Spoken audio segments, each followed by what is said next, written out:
राम राम मंडळी, माझ्या भाचीचं लग्न आहे 8 मार्च रोजी पांडुरंग लॉन्स येथे. तर आता सर्वत्र म्हणजे आता 4 दिवसापासून तयारी चालू आहे आमची. तर काल पुऱ्या बांगड्याचा कार्यक्रम झाला, आज हळद दळायची आणि दुसरं काय असं ते काम चालूच आहे. तर आज रुखुतवर राहिले आतमध्ये, तर मी तुम्हाला सगळं दाखवते. आणि आज हळद दळायची म्हणजे जातं पण सजवायचं ते पण चालू आहे, म्हणजे नाही का ज्याच्यापर्यंत ज्याला जे जमल ते काम करू राहिले. तर मी तुम्हाला दाखवते सगळं काय चालू आहे, तयारी काय नाही. चॉकलेटचा केक अमोलरावांचं नाव घेते, ते 10 लाखात एक.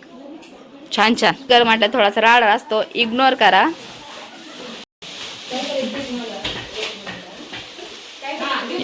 ओ इथं बसा साड्या ना. ही अनिता आहे, म्हणजे वहिनीची बहीण. ही तिची भाऊ जावे सोनाली. इकडे बघ, ओळख करून ही माझ्या मोठ्या मामाची मुलगी आहे. ही ताई आहे. मग आता ओळख करून द्यायला नको का आपल्या पब्लिकला.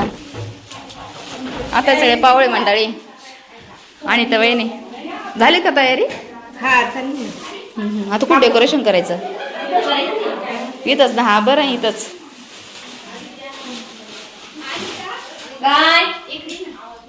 आता यात सगळे फुलं कापून वगैरे ठेवलं, कारण डेकोरेशन करा जरा बरं पडेल म्हणून.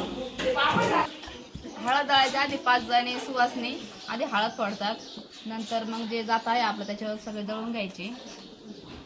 ज्वेलरी पण असते त्याच्यामध्ये. हां, तुमच्याकडे पण अशी पद्धत आहे का? कमेंट बॉक्समध्ये मला नक्की सांगा. गावगावची प्रथा शेवटी वेगळी असते.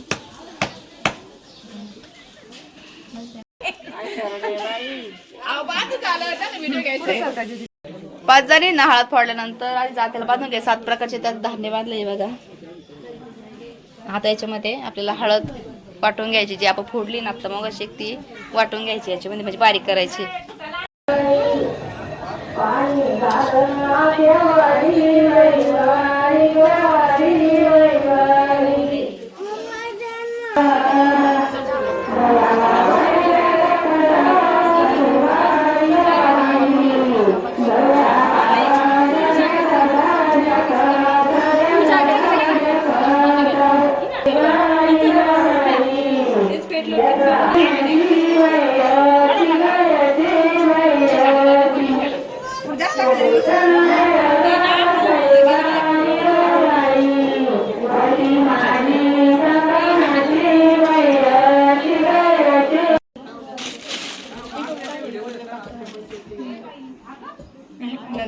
आता मी जाते पहिल्यांदाच होते, आजपर्यंत मी कुणाचं जात सजवलं नाही. आता पहिल्यांदाच होते, बघू कसं जमतंय कसं नाही.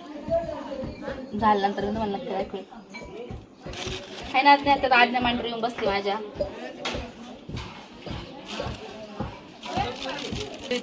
सगळे बोलले की नाही बाहेर काढतात, तर पुन्हा बाहेर आलोय. आता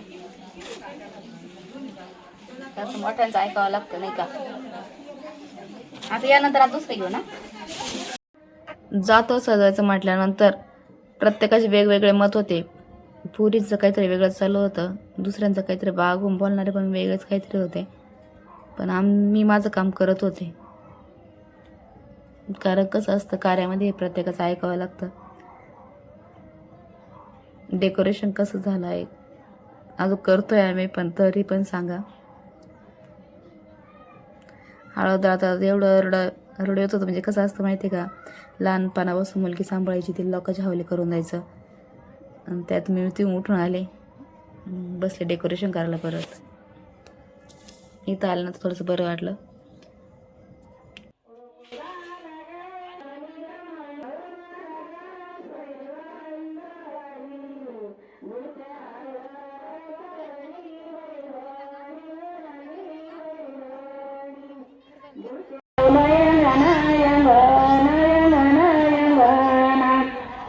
गौरव सगळं सोबाई गबाई कान तुळा